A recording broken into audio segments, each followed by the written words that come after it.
নাস্তিক যারা থাকে তারা আল্লাহ তাআলাকে অস্বীকার করে, সৃষ্টিকর্তাকেই অস্বীকার করে। যদি আল্লাহ শব্দ তারা নাও ইউজ করে, যে কোনো সৃষ্টিকর্তা, স্রষ্টা, ক্রিয়েটর কিংবা কোনো বিধানদাতা সবকিছুকে তারা অস্বীকার করে। কিন্তু এত অস্বীকার করার পরেও নাস্তিকদের যদি বলা হয় তুমি মরবা কিনা, সে বলবে যে হ্যাঁ আমি মারা যাব। পৃথিবীর মধ্যে অনেক বড় বড় আল্লাহদ্রোহীর জন্ম হয়েছে, যে আমরা কোরআন মাজিদে যাদের নাম পড়েছি, হাদিসে নাম পড়েছি, বাস্তব জীবনে আমরা দেখেছি, উপলব্ধি করেছি যে এরা আমাদের জামানার বা আমাদের আগের জামানার বা রাসূলুল্লাহ সাল্লাল্লাহু আলাইহি ওয়াসাল্লামের জামানার বা আগেকার আম্বিয়াদের জামানার বড় বড় আল্লাহদ্রোহী। যেমন আমরা ফেরাউনের কথা জানি, নমরুদের কথা জানি, আল্লাহ রাসূল সাল্লাল্লাহু আলাইহি ওয়াসাল্লাম বলছেন যে আমার উম্মতের ফেরাউন আবু জেহেল, তার কথা জানি। কিংবা আমাদের সময় লেডি ফেরাউন, তার বাপ, তার দাদা ইত্যাদির কথা জানি। যে যত বড় অধ্যতই হোক না কেন, যত বড় দাম্ভিক হোক না কেন, ইভেন আপনি যদি মনে করেন যে যত অনেক বড় একজন সায়েন্টিস্ট যে সায়েন্সের সূত্রগুলো আমাদের বলে দেয়, যেমন আপনি গ্যালিলিওর নাম শুনছেন, সেও মারা গেছে। আপনি আইনস্টাইনের নাম শুনছেন, যে পদার্থবিজ্ঞানে যার অবদান অসীম, থিওরি অফ রিলেটিভিটি আবিষ্কার করে পৃথিবীকে তাক লাগিয়ে দিয়েছেন, তিনি মারা গেছেন। নিউটন মারা গেছেন। আপনি আমাদের সময়ে যে বড় বিজ্ঞানী ছিল, চলাফেরা করতে পারতো না, বাট বিজ্ঞানের জগতে তার অনেক দাম ছিল, স্টিফেন হকিং মারা গেছে। ঠিক তেমনি পৃথিবীর সবচেয়ে বড় বড় ডাক্তারদের কথা যদি আপনি বলেন, সেও মারা যাবে। তার মানে যদি মৃত্যু এমন একটা বাস্তবতা, যে বাস্তবতাকে আল্লাহকে যারা অস্বীকার করে তারা অস্বীকার করতে পারবে না, যারা ইসলামকে অস্বীকার করে তারা অস্বীকার করতে পারবে না, ইভেন যারা কোনো কিছুকে স্বীকার করে না, যে আমি ইসলাম অস্বীকার করি না, বিজ্ঞান অস্বীকার করি না, কোনো কিছু স্বীকার করি না, তারাও অস্বীকার করতে পারবে না। এই যে একজন কবি বলছিলেন যে তুমসে পেহলে ইহা वो जो शख्स तख्त नशी था उनको भी अपना खुदा होने पे इतना यकीन था। যে ধরেন যে নিজেকে খোদা দাবি করছিল, ফিরাউন, সে ইয়াকিন করছিল যে আমি খোদার মতো, তাকেও দুনিয়া থেকে চলে যেতে হয়েছে, যদিও সে বলছিল আনা রব্বুকুমুল আলা। একটা খুদাইয়ের স্বভাব আসছিল যে আমি মিশরকে আমি লালন পালন করি, মিশরের নীল নদ আমার হুকুমে বয়ে যায়, আমি তোমাদেরকে খাওয়াই, তোমাদেরকে পড়াই ইত্যাদি। একেও দুনিয়া থেকে আমার আগে যে শাহিনশাহ ছিল, বাদশাহ ছিল, যার নিজের খুদার উপরে খুদাইয়ের উপরে ইয়াকিন ছিল যে না আমি পৃথিবীকে শাসন করতে পারি, গোটা দুনিয়া বাদশাহী করতে পারি, মানুষের উপরে প্রভুত্ব করতে পারি, তাকেও দুনিয়া থেকে চলে যেতে হয়েছে।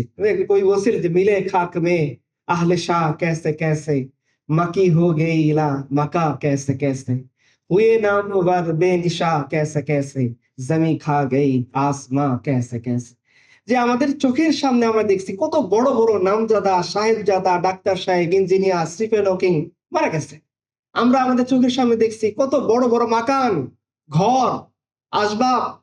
আপনারা জর্ডানে যারা গিয়েছেন তারা দেখবেন হয়তো যে আজ জাতি সামুদ জাতির পাথর করে, পাথরকে খোদাই করে কারুকার্য করা বড় বড় মাকান গুলো পড়ে আছে, লামাকা একবারে মানে দেখতে মনে হবে এগুলো বিরান ভূমির মতো পড়ে আছে।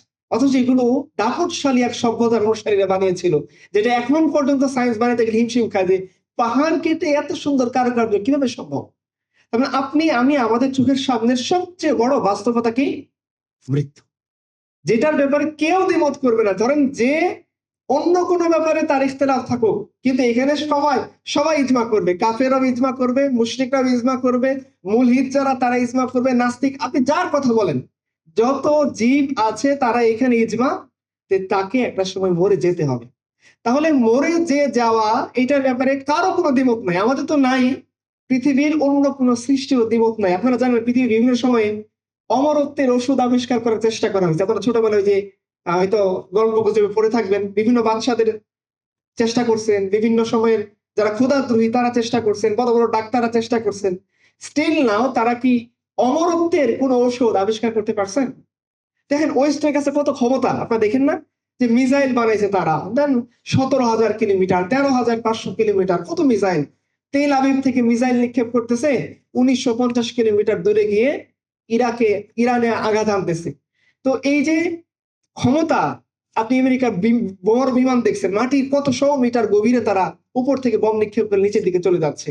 আরো কত কিছু এআই চলে আসছে আমাদের সামনে, জাস্ট কিছু কমান্ড দিবেন, আপনার কথা সে কাজ করে দিবে। চ্যাট জিপিটি চলে আসে, জিজ্ঞাসা করবেন, দুনিয়া সব উত্তর দিয়ে আসার চেষ্টা করবে। এত প্রভূত উন্নতি যাদের হাত দিয়ে করছে। এবং আপনারা জানেন যে এই যে কোডিং গুলা করা হয়, বিশেষ করে যারা এখানে যদি কেউ ওয়েব ডেভেলপার থাকেন, আমাকে বলেন তো ওয়েব ডেভেলপের ক্ষেত্রে সায়েন্স যে কোড করে এখানে কয়টা সংখ্যা ইউজ করে? দুইটা সংখ্যা। কি কি সংখ্যা? জাস্ট 0 আর 1। 0 এবং 1 এই দুইটা সংখ্যা দিয়ে পৃথিবীর মধ্যে কত আশ্চর্যজনক জিনিস আপনারা যা দেখেন অনলাইনে, ওয়েবে যা দেখেন, এটার শক্তি কোথায়? 0 এবং 1 এর কাছে। দেখেন তাহলে পৃথিবীতে কত বিস্ময়কর সৃষ্টি করছে যে ম্যাথের 1 2 3 4 5 6 9 পর্যন্ত তার সংখ্যার দরকার পড়ে নাই। জাস্ট 0 and 1 দিয়ে সে পৃথিবীর বিস্ময়কর সমস্ত সৃষ্টি আপনার সঙ্গে উপহার দিয়েছে। এটা মানুষ দিয়েছে।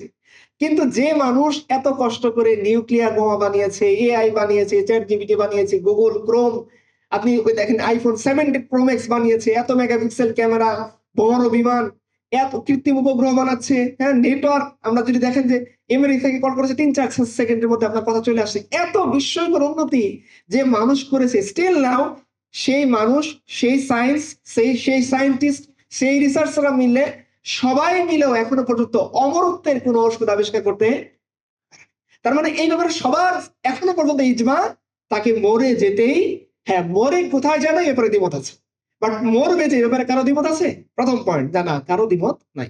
এখন ইসলামিক পার্সপেক্টিভ থেকে যদি দেখেন, মরার পরে কি আমাদের সব শেষ হয়ে যায় না শুরু হয়? শুরু হয়। কি কোন জগতে শুরু হয়? আবলে বারজাখ, মধ্যবর্তী একটা জগৎ, যে আমরা হাসরের মাঠে ওঠার আগ পর্যন্ত একটা জীবন আল্লাহ সুবহানাহু ওয়া তাআলা আমাদেরকে দিবেন, সেটা হলো মৃত্যুর পর থেকে হাসরের মাঠ পর্যন্ত যে জীবন আল্লাহ ডাকবে, সিংহার ফুঁক দিবেন, এর আগ পর্যন্ত যে জীবনটা মৃত্যুর পর থেকে শুরু, সেটা আবলে বারজাখের জীবন। তার মানে আমরা বলি যে মৃত্যু, ইসলাম বলে মৃত্যু মানে শেষ না, মৃত্যু মানে হচ্ছে নতুন একটা জীবনের সূত্রপাত, শেষ না। হ্যাঁ নাস্তিকরা বলতে পারো মৃত্যু মানে শেষ, আমি কোনো জগৎকে বিশ্বাস করি না। ইভেন অনেক নাস্তিক বা সায়েন্সের এটাই আছে যে পৃথিবীটা ইলিউশনের মধ্যে আছে, এটি আসলে সত্য পৃথিবী কিনা, আমি কিনা, তুমি কিনা, এগুলো তারা বিশ্বাস করেন, এরকম আছে, সেটা ভিন্ন বিষয়। বাট মরার পরে আমাদের ইসলামের বিশ্বাস হলো মরার পরে শেষ না, বরং মরার পরে আমার এমন একটা জীবনের শুরু যে জীবনের কোনো শেষ, মানে এই জীবনটা কখন গিয়ে শেষ হবে রাসূলুল্লাহ সাল্লাল্লাহু আলাইহি ওয়াসাল্লাম এটার কোনো আমাদেরকে নির্দেশনা দিয়ে যান নাই। কোরআনে এই নির্দেশনা কোথাও নেই যে আখিরাতের জীবনটা এত কাল পরে গিয়ে শেষ হবে। এর শুরুর নির্দেশনা দেয়া আছে যে এইভাবে এই জীবনটা শুরু হবে, মানুষ মারা যাবে, তার জন্য বারজাখের জীবন শুরু হয়ে যাবে। মানুষ বারজাখের জীবন শেষ করে হাসরের মাঠে উঠবে, স্টেপ বলা আছে, জান্নাত পরে জাহান্নামের পরে কি আছে আমরা জানি না। কিন্তু আপনি যদি দেখেন যে দুনিয়ার জীবনের হায়াতের লিমিটেশন রাসূলুল্লাহ সাল্লাল্লাহু আলাইহি ওয়াসাল্লাম একটা গড় হিসাব দিয়ে গেছেন যে আমার মতো গড় আয়ু হবে 100 বছর, এর বেশি কেউ, মানে গড় কর্তা 100 বছরের মতো মানুষ বাঁচবে, কেউ ব্যতিক্রম হতে পারে, গড় কর্তা একটা আয়ুর কথা, লিমিটেশন এর কথা রাসূলুল্লাহ সাল্লাল্লাহু আলাইহি ওয়াসাল্লাম বলে গিয়েছে। কিন্তু আখিরাতের কোন লিমিটেশনের কথা বলা আছে? নাই। কেন বলা নাই? কারণ আমাদের সত্যিকার প্রাপ্তির যে একটা জগৎ, সেটা হলো আখিরাত। যাতে উম্মাহ কোনো না করে যে হায় হায় আমি দুনিয়াতে এত কষ্ট করলাম, এত পেরেশানি, এত কটু কথা, শাহবাগীদের কথা, সেকুলারদের কথা, অমুকের কথা, তমুকের কথা সহ্য করে, যে দাড়ি রাখছি বলছে জঙ্গি, পাগড়ি পড়ছি বলছে জঙ্গি, একটু ইসলামের কথা বলছি বলছে জঙ্গি, রিমান্ডে নিছে, মামলা দিছে, উপর করে পিটাইছে, আমেরিকা আপুরা ভয় দেখাইছে, তারপরেও ইসলামের উপর টিকে থাকছে। এই যে দিলের ভিতরে একটা জিনিস আল্লাহ সুবহানাহু ওয়া তাআলা দিয়েছেন, দেখো তুমি অল্প কয়েকদিন কষ্ট করো, এরপরে অনন্ত হাসি, শেষ হাসি তুমি হাসবা আর ওরা কাঁদবে। কোরআন মাজিদ বলা আছে যে কাফেররা জাহান্নামের দরজাগুলো আল্লাহ উন্মুক্ত করে দিবেন, জান্নাতীদের দেখো, জান্নাতীদের উন্মুক্ত করে দিবেন, দেখো, জান্নাতীরা মুখ করে বলবে কাফেররা তাদের বদলা পাইলো, খুব তো বলছিল জান্নাত নাই, জাহান্নাম নাই, আল্লাহকে, খোদাকে, রসুলকে, তারা তাদের বদলা পাইছে, তো তোমরা পাইছো? জিজ্ঞাসা করবে তোরা পাইছস যেটাকে অস্বীকার করেছিলি। এই যে আল্লাহ আমাদের আত্মতৃপ্তি দিবেন, এই জন্য দেখবেন দুনিয়াতে আপনি যত যাই পান আত্মতৃপ্তি হবে না, আরেকটু পাওয়ার আশা। রাসূলুল্লাহ সাল্লাল্লাহু আলাইহি ওয়াসাল্লাম এই নেচারটা সম্পর্কে বলছেন কি, যে আদম সন্তানের যে দিল, সেটা কবরের মাটি ভক্ষণ করে রাখ পর্যন্ত সেটা তৃপ্ত, অতৃপ্তি দুনিয়াতে থাকবে, কিন্তু আপনি তৃপ্ত হবেন কোথায়? কেন? দুনিয়াতে যদি আমাদের নেচার তৃপ্ত হয়ে যায়, তাহলে আখিরাতের তৃপ্তিটা তার ভালো লাগতো না। দুনিয়াতে আল্লাহ সুবহানাহু ওয়া তাআলা আমাদেরকে অতৃপ্তির ফিতরাত দিয়েছেন, আর এই তৃপ্তিটা আল্লাহ তাআলা কোথায় দিবেন? মৃত্যুর পর থেকে সেটা শুরু হয়ে যাবে। এজন্য আপনারা জানেন উসমান ইবনে আফফান রাদিয়াল্লাহু আনহু, উসমান ইবনে আফফান কে? রাসূলুল্লাহ সাল্লাল্লাহু আলাইহি ওয়াসাল্লাম কি বলছেন? যে আমার বন্ধু, আমার সহযোগী, এবং এই উসমান ইবনে আফফানের জন্য বায়াতে রিদওয়ান সংগঠিত। ওসমান ইবনে আফফানের জীবনীতে লেখা আছে, তিনি যখন কবরের পাশে দাঁড়াইতেন, তিনি কাঁদতে থাকতেন। ওনাকে জিজ্ঞেস করা হতো, আমিরুল মুমিনিন, আপনি কুরআন মাজিদের আযাবের আয়াত শুনে যতটা কাঁদেন না, কবরের পাশে বসে কেন কাঁদেন? বলতো তোমরা জানো না, কবর হচ্ছে আখিরাতের জীবনের প্রথম ধাপ, প্রথম স্টেপ। এই স্টেপে যদি কেউ আটকে যায়, পরবর্তী স্টেপ গুলো তার জন্য কঠিন হয়ে যাবে, আটকে আটকে আটকে আটকে তাকে যাইতে হবে। আর কবর এমন একটা স্টেপ, এইখানে যদি বারজাখের জীবনে কেউ একবার ছাড় পেয়ে যায়, পরবর্তী স্টেপ গুলা সে সহজে ছাড় পেয়ে যাবে। এই জন্য আমি প্রথম এই স্টেপ, এই ধাপের কথা চিন্তা করে কাঁদতেছি, না জানি আমার অবস্থা কি হবে। অথচ আল্লাহ সুবহানাহু ওয়া তাআলা তার জন্য কিসের ওয়াদা দিয়েছেন? রাসূলুল্লাহ সাল্লাল্লাহু আলাইহি ওয়াসাল্লাম তার জন্য কিসের ওয়াদা দিয়েছেন? ইনি কাঁদতেছেন যে আমি জানি না এই জীবনটাতে শুরু হবে, এটাতে কি হবে। ২ নম্বর পয়েন্ট হলো যে কবরের জীবনের মাধ্যমে আমাদের এমন একটা জীবনের শুরু হবে যার কোনো শেষ, ইভেন এটার আযাব গজবের মাত্রা কতখানি সেটা আমরা জানি।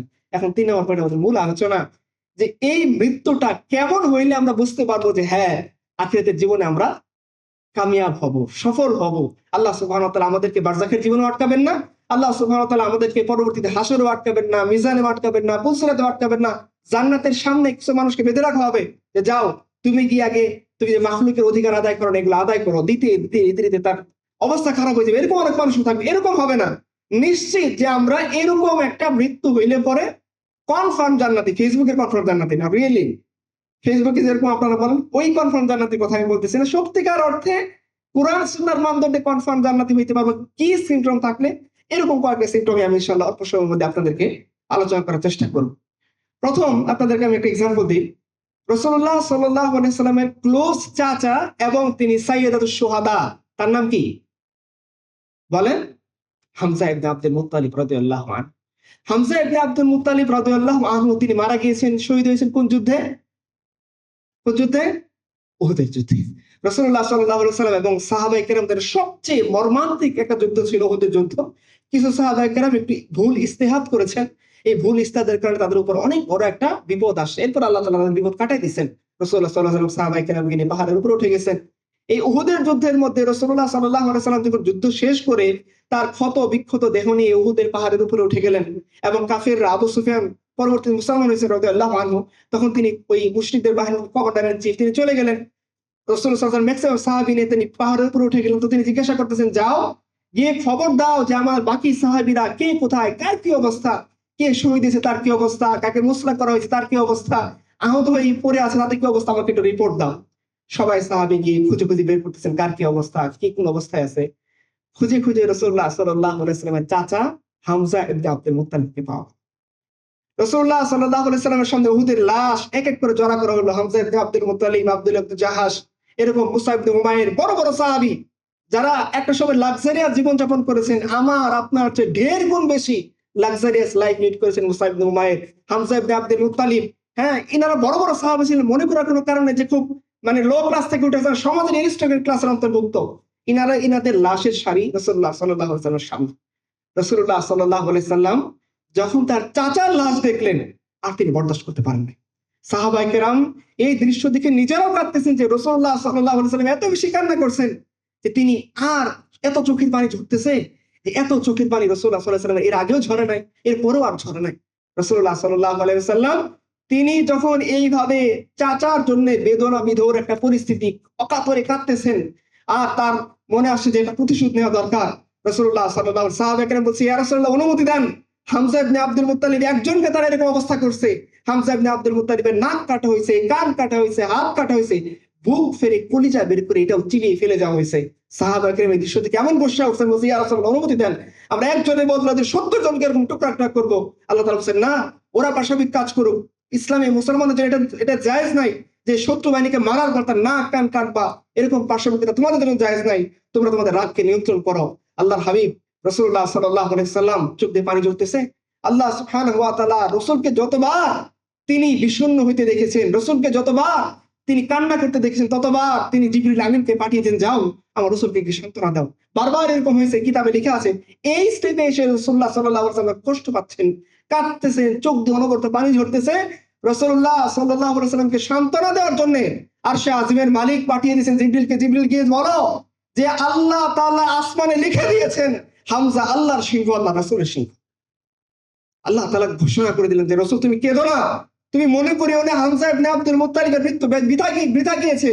তার যে নাক কান কেটে তাকে বিকৃত একটা মৃত্যু উপহার দিয়েছে মুশরিকরা, তুমি চিন্তা করিও না, মনে করিও না যে হামজা ইবনে আব্দুল মুত্তালিবের ইজ্জত কমে গেছে, কমে নাই। আর দুনিয়াতে এমন কোন মানুষ আছে যার নাম আল্লাহ তাআলা আসমানে লিখে দিয়েছেন আসাদুল্লাহিল জাব্বার, আল্লাহ তাআলার সিংহ, আল্লাহ রাসূলের সিংহ। তুমি শুনিয়ে দাও মুহাম্মদ রাসূলুল্লাহকে তার চাচা যে কুরবানি দিয়ে যে মৃত্যু আল্লাহ সুবহানাহু ওয়া তাআলার সামনে পেশ করেছে, একটা জীবন, সেই জীবনকে যে সূরাতে যে পদ্ধতি অবলম্বন করে আল্লাহর কাছে চলে গিয়েছে মৃত্যুর মাধ্যমে, শাহাদাতের মৃত্যু। এই মৃত্যুতে তোমার রব এত বেশি খুশি হয়েছেন, আসমান এটা লিখে দিয়েছেন। জমিনবাসীরা হামজার জন্য যেরকম মহব্বত লালন করে, আসমানবাসীরা ওইভাবে হামজা ইবনে আব্দুল মুত্তালিবের জন্য মহব্বত লালন করে। জানিয়ে দিন রাসূলুল্লাহ সাল্লাল্লাহু আলাইহি ওয়াসাল্লাম তখন একটু খুশি হয়েছেন যে না, এই কুরবানির বিনিময়ে আল্লাহ সুবহানাহু ওয়া তাআলা, দেখেন হামজা ইবনে আব্দুল মুত্তালিব ফতে মক্কার লোক না যে তিনি মুসলিম উম্মার বিজয় তিনি দেখে গিয়েছেন, তবুকের যুদ্ধে থাকতে পারেননি। পরবর্তীতে আরো অনেক মুবারক যুদ্ধ হয়েছে সাহাবায়ে কেরামের, সেখানে তিনি স্থান পাননি। কিন্তু তার এই কুরবানি আল্লাহ তাআলা এমন ভাবে কবুল করেছেন, আসমানে তো তার নাম লিখে তিনি দিয়েছেনই, তিনি ঘোষণা করে দিয়েছেন যত শহীদ হবে ইসলামের ইতিহাসে সমস্ত শহীদদের সর্দার হবে হামজা ইবনে আব্দুল মুত্তালিব। কি মৃত্যু! এখন যদি আপনি বলেন যে হামজা ইবনে আব্দুল মুত্তালিবের মৃত্যুর পরের জীবনে তিনি শান্তিতে থাকবেন কিনা থাকবেন, এই ব্যাপারে কোনো ডাউট থাকবে কারো? না, কারো ডাউট নাই। কারণ তার মৃত্যুর ব্যাপারে আল্লাহ তাআলা সার্টিফাই করেছেন, দেখো চিন্তা করিও না, হামজা ইবনে আব্দুল মুত্তালিবের মৃত্যুতে আমি খুশি, আমার রাসূল খুশি, আসমানবাসীরা খুশি, জমিনের মানুষরা খুশি। জমিনের মানুষরা তার জন্য চোখের জল ফেলতেছে, আসমানবাসীও ব্যাকুল হয়ে গেছে। এ কে, কার রূহ যাকে এইভাবে উপরে তোলা হচ্ছে, আসমানের দরজা টাস টাস করে খুলে দেওয়া হচ্ছে, আর রূহ থেকে সুগন্ধ সুঘ্রাণ বেরোচ্ছে। ইস্তেকবাল করার জন্য প্রত্যেকটা ফেরেশতা দাঁড়িয়ে গেছে, আসো রূহ নিয়ে উপরে তোলো। আল্লাহ সুবহানাহু ওয়া তাআলা এই রূহের নাম আরশে আজিমের কাছে আসমানে বড় করে লিখে দিয়েছে। আরেকজনের কথা বলি, রাসূলুল্লাহ সাল্লাল্লাহু আলাইহি ওয়াসাল্লামের চাচা তো ভাই জাফর ইবনে আবি তালিব রাদিয়াল্লাহু আনহু, তিনি শহীদ হয়েছেন কোন যুদ্ধে? মুতার যুদ্ধে। রাসূলুল্লাহ সাল্লাল্লাহু আলাইহি ওয়াসাল্লাম মুতার যুদ্ধে তিনজন সেনাপতি নিযুক্ত করেছিলেন, যায়েদ ইবনে হারিসা, জাফর ইবনে আবি তালিব, আর কি আব্দুল্লাহ ইবনে রাওহা। দুই নম্বরে ছিলেন জাফর ইবনে আবি তালিব রাদিয়াল্লাহু আনহু। যখন যায়েদ ইবনে হারিসা রাদিয়াল্লাহু আনহু শহীদ হয়ে গেলেন, জাফর ইবনে আবি তালিব ঝান্ডা হাতে তুলে নিলেন। রাসূলুল্লাহ সাল্লাল্লাহু আলাইহি ওয়াসাল্লাম বুখারীতে বর্ণনা আছে, রাসূলুল্লাহ সাল্লাল্লাহু আলাইহি ওয়াসাল্লাম লাইভ দেখতেছেন। তার মুজিজার মধ্যে একটা মুজিজা ছিল, কোথায় যুদ্ধ হচ্ছে তাবুকে, সেটা রাসূলুল্লাহ সাল্লাল্লাহু আলাইহি ওয়াসাল্লাম মসজিদে নববীতে মদিনাতে বসে লাইভ দেখতেছেন। সাহাবায়ে কেরামকে বর্ণনা করছেন, দেখো জাফর ইবনে যায়েদ ইবনে হারিসা শহীদ হয়ে গেল, এরপরে ইসলামের ঝান্ডা তুলে নিল জাফর ইবনে আবি তালেব। জাফর ইবনে আবি তালেব লড়াই করার জন্য সামনে এগিয়ে গেল, মুশরিকরা তার ডান হাত কেটে দিল, জাফর বাম হাতে ইসলামের ঝান্ডা ধরলো। মুশরিকরা তার বাম হাত কেটে দিল, জাফর তার কর্তৃত্ব বাহু দিয়ে ইসলামের ঝান্ডাকে সমুন্নত করে রাখলো। মুশরিক তার গর্দান উড়িয়ে দিল, সে আল্লাহর কাছে চলে গেল। রাসূলুল্লাহ সাল্লাল্লাহু আলাইহি ওয়াসাল্লাম বলতেছেন, আর কিতাবে লেখা আছে আল্লাহ রাসূলের চোখ দিয়ে টপ টপ করে তার মুবারক পবিত্র দাড়ি মুবারক বেয়ে টপ টপ করে পানি পড়ছে। সাহাবায়ে কেরামটা দেখতেছেন। তার যখন লাশ আনা হলো, লাশ দাফন করে তাকে খবর দেওয়া হলো, সন্তানরা যারা তখনও খবর পায় নাই তারা কাঁদতেছিল। জাফর ইবনে আবি তালিবের সন্তানরা রাসূলুল্লাহ সাল্লাল্লাহু আলাইহি ওয়াসাল্লাম তার ওই সমস্ত ভাতিজির মতো সমতুল্য, তাদের কাছে গিয়ে বলে, তোমরা কেঁদো না, শুনে রাখো তোমাদের পিতা ইসলামের জন্য কুরবানি করে দুই হাত আল্লাহর সামনে দিয়ে আল্লাহর সামনে কুরবানি নজরা পেশ করে আল্লাহর সামনে গিয়েছে, আর আল্লাহ তারা জাফরের এই দুই হাতের বদলে দুইটা ডানা লাগাই দিছে, এখন সে আরশের চতুর্দিকে উড়ে বেড়াইতেছে। এই মৃত্যুর পর যদি আপনি জিজ্ঞাসা করেন যে এই মৃত্যু যে ব্যক্তির হয়েছে, যে ব্যক্তির ব্যাপারে এই কথা আল্লাহ রাসূল বলছে, তার বারজাখের জীবন কেমন চলতেছে আমাকে জিজ্ঞেস করিয়েন না। আমার মতো রাস্তার কুকুর এই মৃত্যুকে বর্ণনা করতে পারবে না, তার শান তার মাকাম আমার মতো রাস্তার কুকুর বর্ণনা করতে পারবে না। যার ব্যাপারে খোদ আল্লাহ বলে দিচ্ছেন, যাও রাসূলকে বলে দাও তাকে আল্লাহ তাআলা দুইটা ডানা লাগাই দিয়েছেন। সে দুশ্চিন্তাগ্রস্ত না, সে পেরেশানিগ্রস্ত না, তার ওয়াইফকে রেখে আসছে, তার সন্তানকে রেখে আসছে, কলিজার টুকরা রাসূলকে রেখে চলে আসছে, সে দুশ্চিন্তাগ্রস্ত না। সে আর মৃত্যু এমন অবস্থায় হয়েছে, আল্লাহ তার উপর এত খুশি হয়েছেন, তার মৃত্যুর উপর তার কর্তৃত্ব দুই হাতকে আল্লাহ কবুল করে এই হাতকে আল্লাহ ডানা দিয়ে রিপ্লেস করে দিয়েছেন, আর সে আরশের চতুর্দিকে আল্লাহ তাআলা জিকির করতেছে। রাসূলুল্লাহ সাল্লাল্লাহু আলাইহি ওয়াসাল্লামের সাহাবী সাদ ইবনে মুআজ মারা গিয়েছেন। আল্লাহ রাসূল সাল্লাল্লাহু আলাইহি ওয়াসাল্লামের কাছে যখন খবর পৌঁছানো হলো, রাসূলুল্লাহ সাল্লাল্লাহু আলাইহি ওয়াসাল্লাম সাহাবায়ে কেরামের সাথে নিয়ে এত দ্রুত হাঁটতে লাগলেন, কিতাবে লেখা আছে রাসূলুল্লাহ সাল্লাল্লাহু আলাইহি ওয়াসাল্লাম সাথে পা মিলাতে গিয়ে সাহাবায়ে কেরামের জুতা ছিঁড়ে যাচ্ছিল। তারা বলছেন, ইয়া রাসূলুল্লাহ একটু আস্তে যান, একটু আস্তে যান, আমরা তাল মিলাতে পারতেছি না আপনার সাথে। রাসূলুল্লাহ সাল্লাল্লাহু আলাইহি ওয়াসাল্লাম বলেন, সাহাবীরা আমার খুব আশঙ্কা হচ্ছে আমি যদি দেরিতে তার কাছে পৌঁছাই সাদ ইবনে মুআজের বাড়িতে, হয়তো হানজালাকে যেভাবে রহমতের ফেরেশতারা গোসল করে দিয়েছে আমরা তাকে গোসল করানোর মতো নিয়ামত পাইনি। আমার খুব আশা হচ্ছে, আশঙ্কা হচ্ছে যে আমি যদি দেরিতে সাদ ইবনে মুআজের বাসায় পৌঁছাই, হয়তো এরকম হতে পারে যে ফেরেশতারা তাকে গোসল দিয়ে চলে গেছে, আর তোমরা এই সময় এই যে একটা বরকত এটা হয়তো হাসিল করতে পারবা না। এই জন্য আমি খুব দ্রুত তার বাসার দিকে রওনা হয়েছি। গিয়ে দেখা গেল সাদ ইবনে মুআজের পরিবারের গোত্রের লোকেরা তাকে দাফন কাফন করতেছে, কাফন দিচ্ছে। কাফন করানোর পর সাহাবায়ে কেরাম তখন তার লাশ কাঁধে নিছেন।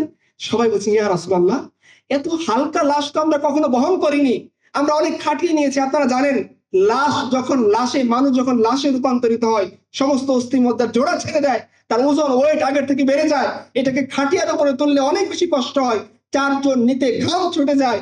সাহাবায়ে কেরাম বলছে, ইয়া রাসূলুল্লাহ, আমরা তো এর আগে অনেক লাশ বহন করেছি, কিন্তু সাদ ইবনে মুআযের লাশ এত পাতলা, এত হালকা কেন লাগতেছে?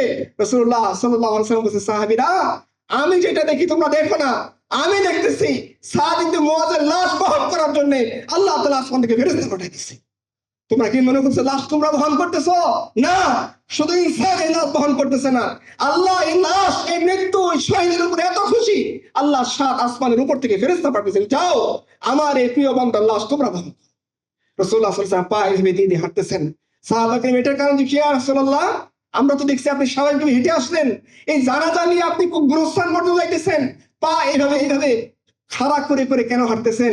বলতে, সাহাবীরা, আমি যে দৃশ্য আমার চোখের সামনে দেখতেছি তোমরা দেখতেছো না, আসমান থেকে এত বেশি ফেরেশতা নাযিল হয়েছে, তাদের সম্মানে তাদেরকে জায়গা দেওয়ার জন্য আমি হাঁটতেছি। কত মানুষই তো মারা যায়, কত মানুষের মৃত্যু হয়, হাত পা ছাড়া অবস্থায় মৃত্যু হয়, ট্রেন নিচে পড়ে, বাসের নিচে পড়ে। এই মৃত্যু কত জনের ভাগ্য নসিব যে তিনি মারা গেছেন। আর আল্লাহ রাসূল সাল্লাল্লাহু আলাইহি ওয়াসাল্লাম বলতে, শোনো, শুধু এটাই না, সাদ ইবনে মুআয এমন হালকা আল্লাহর কাছে চলে গেছেন, তার মৃত্যুতে আল্লাহর আরশ কেঁপে উঠছে। এই মৃত্যু নিয়ে তিনি আল্লাহ সুবহানাহু ওয়া তাআলার সামনে হাজির হয়েছেন। জাবির ইবনে আব্দুল্লাহর পিতা আব্দুল্লাহ রাদিয়াল্লাহু আনহু উহুদের যুদ্ধে তিনিও শহীদ হয়েছেন। রাসূলুল্লাহ সাল্লাল্লাহু আলাইহি ওয়াসাল্লাম জাবিরকে দেখে বলতেছেন, জাবির, তুমি কি কষ্টে আছো? বলছি, ইয়া রাসূলুল্লাহ, আমার বাবা অনেক ঋণ রেখে গিয়েছে, একাধিক কন্যা সন্তান রেখে গিয়েছে, আমি তো ছোট মানুষ, ঋণ কিভাবে পরিশোধ করবো বুঝতেছি না, এই সন্তান আমার বোনগুলোকে কিভাবে মানুষ করবো বুঝতেছি না, তাই একটু পেরেশানিতে আছি ইয়া রাসূলুল্লাহ। রাসূলুল্লাহ সাল্লাল্লাহু আলাইহি ওয়াসাল্লাম জাবিরের মাথায় হাত বুলিয়ে বলে, জাবির, তুমি কষ্ট পেও না, আমি কি বলবো তোমাকে, তোমার পিতা আব্দুল্লাহ এখন আল্লাহর সাথে কি অবস্থায় আছে? বলছি, ইয়া রাসূলুল্লাহ, আপনি বলেন। বলছে, শোনো, সমস্ত মানুষের সাথে আল্লাহ পর্দা দিয়ে কথা বলেন, আর তোমার পিতা আব্দুল্লাহর সাথে আল্লাহ সরাসরি কথা বলছে। তিনি বলছেন, বান্দা তুমি চাও? বলছে, এই আল্লাহ, আমার একটা জীবন ছিল তোমার জন্য দিয়ে দিয়েছি, তুমি আমার দুনিয়াতে আমাকে পাঠাও। আল্লাহ বলছেন, দেখো, দুনিয়ার একটা নিজাম হলো, কেউ মৃত্যুর মাধ্যমে যদি বারজাখের জীবনে চলে আসে, তাকে আর দুনিয়াতে ফেরত পাঠানোর সুযোগ নাই, অন্য কোনো অপশন চাও? বলতেছে, আল্লাহ, তুমি তো মহান মহামহিম, আমাকে তুমি যে নিয়ামত দিয়েছো, এই নিয়ামতের কথা তুমি মানুষকে জানিয়ে দাও। আল্লাহ নাজিল করে দিলেন, ওয়ালা তাহসাবান্নাল্লাযীনা কুতিলু ফী সাবিলিল্লাহি আমওয়াত বাল আহইয়াউন ইনদা রাব্বিহিম ইরসাকুন। যে শোনো পৃথিবীবাসী, এই জাবির ইবনে আব্দুল্লাহর পিতা আব্দুল্লাহর মতো করে যে আল্লাহর কাছে আসবে, তোমরা তাদেরকে মৃত বলো না, আমি আল্লাহ চিরদিনের জন্য, তোমরা যে অমৃত পান করে চিরদিন বেঁচে থাকতে চাও, অমর হতে চাও, আল্লাহ সুবহানাহু ওয়া তাআলা এই মৃত্যুর মাধ্যমে তোমাদেরকে অমরত্ব দান করবে, তোমরা বেঁচে থাকবা চিরদিনের জন্য সবুজ পাখি হয়ে। দুনিয়াতে কেউ তোমাদেরকে মৃত বলে তাদেরকে যদি ইন জেনারেল করে না ফেলে, না, তোমরা ইন জেনারেল কোনো বান্দা না, যারা আল্লাহর জন্য জীবন দিয়ে আসছে তারা অমর। যে অমরত্ব বানানোর জন্য অনেক যুগে যুগে আল্লাহর দ্রোহীরা চেষ্টা করছিল, সে আল্লাহর দ্রোহীরা শুনে রাখো যে কোনো মেডিসিন খেয়ে অমরত্ব লাভ করা যায় না, অমরত্ব লাভ করা যায় মৃত্যুর মাধ্যমে, যে মৃত্যু আল্লাহ সুবহানাহু ওয়া তাআলা সাহাবীদেরকে নসিব করেছিলেন। আপনারা আম্মারা রাদিয়াল্লাহু আনহার কথা জানেন, উহুদের যুদ্ধের আরেকজন শহীদ। রাসূলুল্লাহ সাল্লাল্লাহু আলাইহি ওয়াসাল্লাম শেষ মুহূর্তে তার 9 জন বডিগার্ড, তার যে দেহরক্ষী, তারা এক একে শহীদ হয়ে গেলেন, বাকি থাকলো 3 জন, তার মধ্যে একজন ছিল আম্মারা রাদিয়াল্লাহু আনহা। শেষ মুহূর্তে তার শরীর তীরে ছিন্ন বিচ্ছিন্ন বিক্ষিপ্ত হয়ে একদিক থেকে বের হয়ে আরেকদিকে তীর বের হয়ে গেছে, শরীরটা জখমে লাল হয়ে আছে, টপ টপ করে শরীরে বিভিন্ন অঙ্গ থেকে রক্ত গড়িয়ে পড়তেছে। শেষ মুহূর্তে রাসূল দাঁড়ায় আছেন, তার সামনে সাদ রাদিয়াল্লাহু আনহু তীর ছুটতেছেন, তার পিছনে আরো কয়েকজন আনসারী সাহাবী দাঁড়িয়ে আছেন। এই মুহূর্তে আম্মারকে টান দিয়ে রাসূল ভিতরে আনলেন, এই মানব বর্গের ভিতরে, আর রাসূলুল্লাহ সাল্লাল্লাহু আলাইহি ওয়াসাল্লাম তার পবিত্র পা দিয়ে আম্মারা রাদিয়াল্লাহু আনহুকে ঠেক দিয়ে রাখলেন। আম্মারা বলছেন, ইয়া রাসূলুল্লাহ, আমি খুব খুশি। বলছে, কেন? রক্ত গড়াইলে যে কেউ বিস্মিত হয়ে যায়, খুব বেশি চিন্তিত হয়ে যায়, এখন আমার কি হবে? বাবা তো মা বলে ডাকাডাকি শুরু করে দেয় যে আমার হাত কেটে গেছে, পা কেটে গেছে, মাথা কেটে গেছে, আর তুমি খুশি, কারণ কি? আম্মারা বলছে, ইয়া রাসূলুল্লাহ, যুদ্ধের মুহূর্তে যখন দামামা বেজে গেছে, আমি যখন বুঝেছি যে শত্রুরা আমার উপরে তীব্র আক্রমণ শুরু করেছে, আপনার উপরে তারা হামলা করতে আসবে, নিজের জীবনকে তুচ্ছ মনে করে আমি মানব বর্ম হয়ে আপনার সামনে দাঁড়িয়ে গেছি, আমার জীবনের কোনো পরোয়া ছিল না। এই জীবন দেওয়ার বেলায় আমার শুধু একটাই তামান্না জন্ম নিছে, ইয়া আল্লাহ তোমার রসুলের পায়ের কাছে আমার মৃত্যু দিও। আর ইয়া রাসূলুল্লাহ আমি মারা যাচ্ছি, আপনার পা আমার শরীরের সাথে লেগে আছে। মরে গেছে, চলে গেছেন। আল্লাহ তাআলা আল্লাহর রাসূল সাল্লাল্লাহু আলাইহি ওয়াসাল্লাম যখন লাশগুলো সামনে এনে বলতে, শোনো আমি আম্মারের উপর সন্তুষ্ট, আমি মুসআব ইবনে উমারের উপর সন্তুষ্ট, আমি হামজা ইবনে আব্দুল মুত্তালিবের উপর সন্তুষ্ট, তোমরা সন্তুষ্ট হয়ে যাও। এক সাহাবী আসছেন খাইবারের যে গনিমত বন্টনের পরে, বেদুইন, নট আপনাদের মতো অনেক বেশি পড়াশোনা করা মানুষকে বেদুইন বলা হয় না। বেদুইন মানে যিনি অনেক কম জানেন, অনেক কম জ্ঞান রাখেন, শহরের সভ্যতার সংস্পর্শে যিনি থাকেন না, যিনি মরুভূমিতে উট বা বকরি চড়িয়ে বেড়ান, তাকে বলা হয় বেদুইন। এই বেদুইন নাম না জানা এক বেদুইন আসছে, যখন খাইবারের পরে সম্পত্তি বন্টন করা হচ্ছে, সাহাবায়ে কেরাম তাকে তার প্রাপ্য অংশ দিলেন, যাও তুমি তোমার প্রাপ্য অংশ নিয়ে চলে যাও। এই বেদুইন বলতেছে, কি ব্যাপার, আপনি আমাকে সম্পদ কেন দিচ্ছেন? বলছে, এটা তোমার তোমার প্রাপ্য, তোমার যুদ্ধের মাধ্যমে যা সম্পদ অর্জন করছো 5 ভাগ 1 ভাগ বাইতুল মালে জমা হবে, বাকিটা ভাগ তো তুমিও পাবা। উনি বলছে, খবরদার, আমি তো সম্পদের কারণে যুদ্ধে আসিনি, কেন আসছো? বলছে, আল্লাহ সাল্লাল্লাহু আলাইহি ওয়াসাল্লাম ডাক দিয়েছেন, তার ডাকে সাড়া দেওয়ার জন্য আসছি, সে কোনোভাবেই সম্পদ দিবে না। রসুলের কাছে গেছেন, সাহাবী বলছে, ইয়া রাসূলুল্লাহ ওই বেদুইনকে আমরা তার প্রাপ্য অংশ দিয়েছি, সে তো নিতে চায় না, সে ফেরত দিতে চায়, বলে যে সে তার সম্পদের জন্য নাকি যুদ্ধে আসে নাই।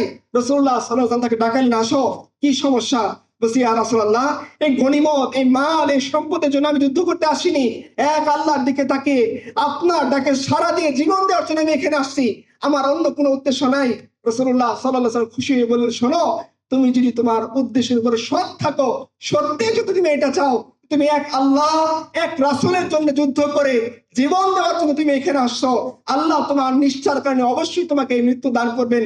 একটু পরে দেখা গেল হুট করে দূর থেকে নিক্ষিপ্ত একটা তীর এসে সাহাবীর বুক এফোর করে দিল। রাসূলুল্লাহ সাল্লাল্লাহু আলাইহি সাল্লাম এই সাহাবীর তীর নিজ হাতে খুললেন, তিনি তার দাফন কাফন কাজে নিজে অংশ দিলেন, নিজে জানাজা সালাতে পড়ালেন। লাশকে কবর রাখার সময়ে আসমানের দিকে তাকিয়ে বলেন, আল্লাহ আমি বেদুইনের উপর সন্তুষ্ট, তুমিও সন্তুষ্ট হয়ে যাও। আপনারা মৃত্যুগুলো যদি দেখেন, যে এক এক করে আপনার সামনে এমন এমন মানুষের কাহিনী আল্লাহ সুবহানাহু ওয়া তাআলা রেখে দিয়েছেন, যারা মৃত্যু এমন অবস্থায় গিয়ে যাচ্ছেন যে যাদের মৃত্যুই বলে দিচ্ছে তাদের আখের পরিণতি কি হতে পারে, কেমন উত্তম মৃত্যু, যে মৃত্যুতে আল্লাহ আরশে লিখে দেন যে এটা আসাদুল্লাহিল জাব্বার। কেমন মৃত্যু, যে মৃত্যুতে আল্লাহর আরশ কেঁপে ওঠে। কেমন মৃত্যু, যে মৃত্যুতে ফেরেশতারা নেমে আসে খাটিয়া বহন করার জন্য। কেমন মৃত্যু, যে মৃত্যুতে রাসূল নিজের কবরে নেমে যান, নিজে ঘোষণা দেন যে ওদেরকে জানিয়ে দাও ও জান্নাতি, ওদেরকে জানিয়ে দাও যে ও জান্নাতি, ওদেরকে জানিয়ে দাও এরা মরে নাই, দুনিয়াবাসীকে জানিয়ে দাও এরা এরা যে পরিমাণ নিয়ামত পাবে এদের সম পরিমাণ নিয়ামত আর কেউ পাবে না। হানজালার কাহিনী তো আপনারা জানেন, উহুদের যুদ্ধের আরেক শহীদ, তাকে যখন তার লাশ খুঁজে বের করা হলো, দেখা গেল তার লাশ কিছুটা মাটি থেকে উপরে টপ টপ করে পানি পড়তেছে। সাহাবায়ে কেরাম জিজ্ঞেস করেন, ইয়া রাসূলুল্লাহ এটার হাকিকত কি? রাসূলুল্লাহ সাল্লাল্লাহু আলাইহি ওয়াসাল্লাম নিজেও জানতেন না। তিনি তার স্ত্রীকে ডাকাইলেন, ডাকানোর পর জিজ্ঞাসা করলেন, তোমরা বলো যে এই হামজার লাশের এই অবস্থা কেন?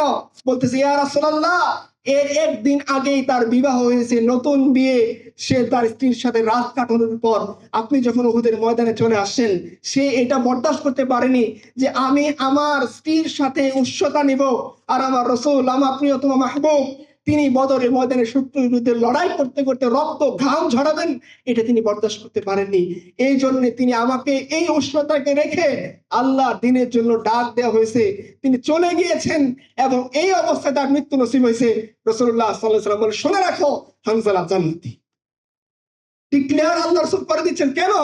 তাদের মৃত্যু, তাদের শেষ হায়াত, তাদের কুরবানি, তাদের শাহাদাত না মানের জন্য, না দৌলতের জন্য, না দুনিয়ার জন্য, না ক্ষমতার জন্য, না কোনো মাখলুককে সন্তুষ্ট করার জন্য, না নিজের বড়ত্ব প্রকাশ করার জন্য যে হ্যাঁ এই লোকটা অনেক বড় বীর ছিল, এই লোকটা অনেক বড় পালোয়ান ছিল, এই লোকটাতে ইসলামের ইতিহাসে অনেক মুজাহিদ ছিল, এই নাম কামানোর জন্য তারা আল্লাহর জন্য আল্লাহর পথে আসেননি, নাম কামানোর জন্য তারা আল্লাহর দিনে দাখিল হননি, নাম কামানোর জন্য নিজের হাত পা কুরবানি করেননি।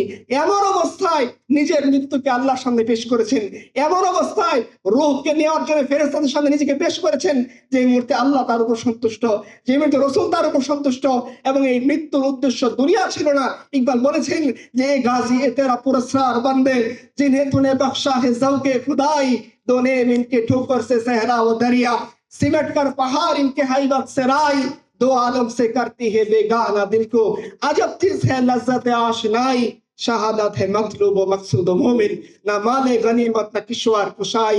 একটাই উদ্দেশ্য যে আল্লাহ দুনিয়াতে এমন মৃত্যুর কথা আমাদেরকে বলে গিয়েছেন যে মৃত্যুতে ফেরেশতা নেমে আসে, এমন মৃত্যুর কথা আল্লাহ আমাদেরকে শোনাইছেন যে মৃত্যুতে আরশ কাঁপে, এমন মৃত্যুর কথা আল্লাহ শোনাইছেন যে মৃত্যুতে আল্লাহ রাসূল খুশি হয়। আপনারা আব্দুল ইবনে জাহাশের কথা জানেন, তার হাত কাটা হয়েছে, তার পা কাটা হয়েছে, তার শরীরকে মুসলা করে টাঙ্গিয়ে রাখা হয়েছে, কানগুলো উহুদের ময়দানে টাঙ্গিয়ে রাখা হয়েছে, তার বোনকে ডেকে আনা হয়েছে, বলো তোমার এই ভাইয়ের এরকম অবস্থার কারণ কি? বোন বলছে আমি হাকিকত জানি না। সহযুদ্ধে একজন দাঁড়িয়ে বলতেছে শোনেন, আমি এর হাকিকত জানি, আমি এর সাথে একই কাতারে দাঁড়াইছিলাম। সে যখন উহুদের ময়দানে আসে, সে আল্লাহকে দোয়া করে বলছে আল্লাহ তুমি আমাকে শাহাদাতের মৃত্যু দিও। বলতেছেন কেন?